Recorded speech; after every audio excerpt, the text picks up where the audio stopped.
Okay, so we recently got some reports that the OG Avengers from the first Avengers movie are going to be returning to the MCU in Avengers Doomsday. And it's starting to seem like they will return as evil variants of the heroes that they played during the Infinity Saga. Oh my god!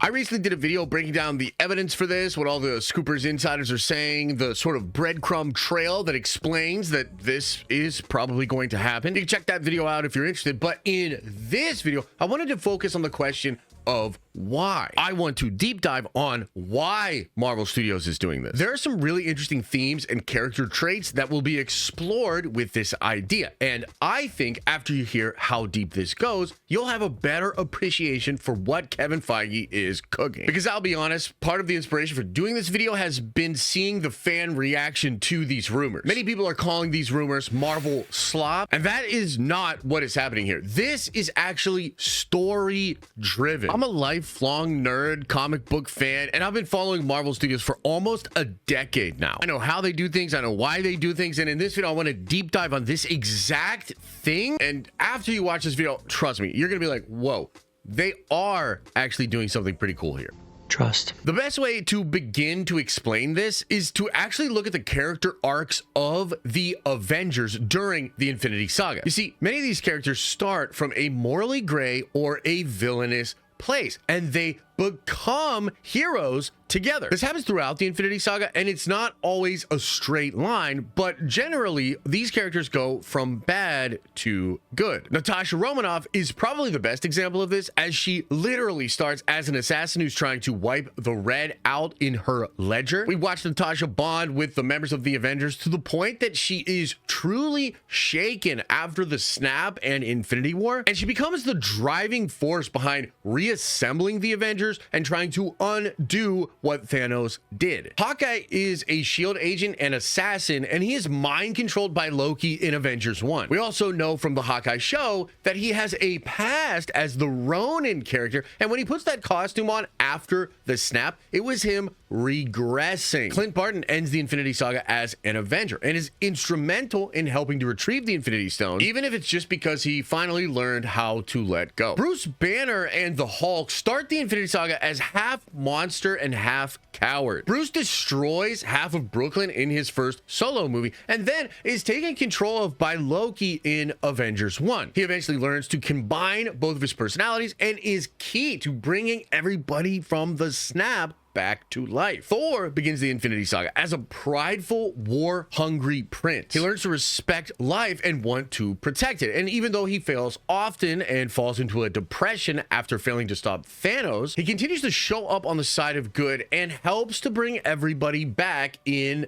Endgame. Iron Man begins as a playboy billionaire who sells weapons that cause mass death around the globe. Tony learns many lessons and becomes more and more heroic as the saga goes on, until he finally becomes the guy willing to make the ultimate sacrifice, losing his life in order to stop Thanos from regaining the stone. Now that brings us to Steve Rogers, aka Captain America, and I'm sure you've been thinking about Cap like the entire time I've been talking about these other characters. You probably thought, well, Captain America is sort of the exception to this rule. He's very different than these other characters, and you're right. Steve Rogers' superpower is his heart, even more so than the super soldier serum that's running in his veins or his vibranium shield. Captain America becomes the moral compass for many of the other Avengers, and he brings them all a little bit closer to being a hero. Without him, the Avengers might have become something else entirely. And that's a thought that you should hold into your mind. It's going to come into play a little bit later on in this video. Steve's core conflict actually comes from how morally gray the world around him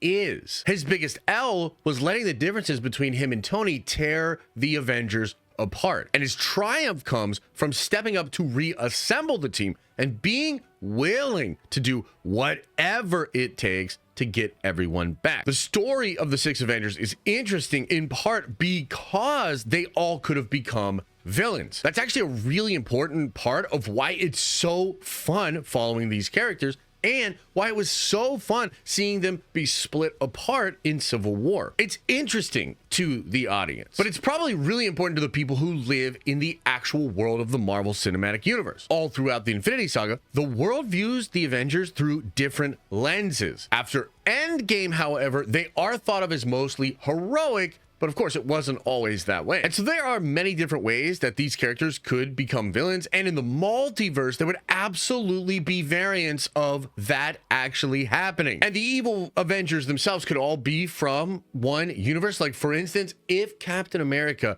actually was warped and changed and he became evil, then I think that becomes the first domino to fall that would then result in possibly all of the Avengers becoming evil. But they could also just be coming from different timelines where certain things happen just a bit differently, just enough to push the character into the direction of being evil. But either way, it's not hard to imagine how this could happen, considering that they were all morally gray and then became more heroic. Now, this is where it gets really interesting, and this is so important to understanding why this is actually story driven, because there's a lot of evidence to suggest that RDJ Doctor Doom will be assembling this team of evil Avengers himself, and this is likely being done for a very specific reason. We don't know everything that's going to happen in Avengers Doomsday, but we do know that Doom needs certain things, and he will be attacking Earth 616 in order to get them. The rumors are that his goal will be to eliminate the multiverse and create a new universe. There's also evidence that Doom needs to recreate the 616 timeline in order to have a universe the way he wants. Like, it's starting to seem like there always needs to be a sacred timeline, and maybe you could destroy every universe in the multiverse except the 616. And also, because we know certain elements were being set up for Kang that are now rumored to be repurposed for Doctor Doom, Doom is going to be going after stuff like the bangles, the 10 rings, and likely Tom Holland Spider-Man, as the rumors of the Tom Holland Spider-Man is going to be the anchor being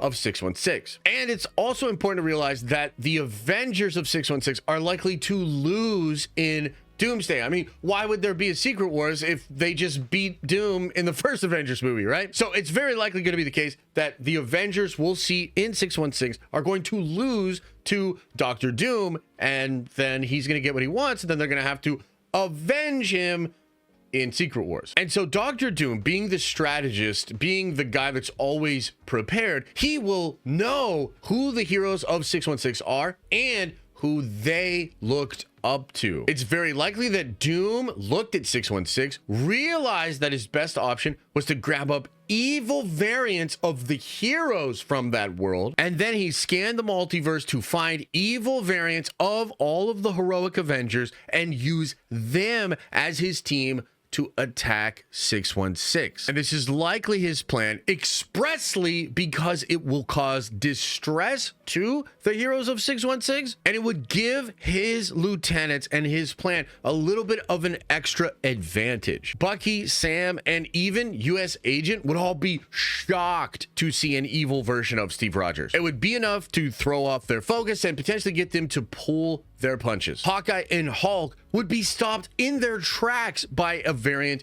of Natasha Romanoff, and similar effects would happen to almost all of the characters that will be assembling in the 616 to fight against Doctor Doom. Remember, the Avengers, especially after Endgame, become worshipped around the world as heroes. And a lot of the Avengers of the current roster have direct relationships and emotional ties to those characters. So seeing evil versions of them will throw the heroes off. And on top of that, it's important to think about the character moments that can be created from this idea. Think about the drama that will be added to each and every fight. Think about how this will leave the entire world and us, the audience, needing to get the heroic Avengers back. And I think that's a really important aspect to all of this as well, right? Like, we thought that the heroes of the first Avengers movies were going to come back. Like, even before the rumors of Secret Wars were really established, we thought Secret Wars was going to be next. We thought Tony Stark would come back. We thought Steve Rogers would come back. We thought all of these heroes would come back. Bringing them back as evil variants first is so brilliant because it's a way to sort of earn earn the return of the OG heroic characters. In this scenario, with them first returning as evil variants, it becomes more understandable that the heroic characters need to come back. And it will be cathartic for us to watch the heroic versions defeat their evil counterparts. And in our mind, it will make sense that the characters are being put back to the state that we left them in as the good guys. Otherwise, it really doesn't feel like there's growth or an arc happening at all, right? But if we first see scenarios and variants of the OG Avengers that are really twisted and dark, and we understand how lucky we were as an audience to have heroic versions throughout the Infinity Saga, we will sort of feel weird about it, and we'll want that catharsis, right? We'll want the heroic versions to come back, beat the evil versions, and remind us like, oh, Steve Rogers was actually a hero. Oh, Tony Stark, he was actually a hero. Natasha, she didn't go dark and do all these horrible things. She became one of the most heroic versions of the Avengers,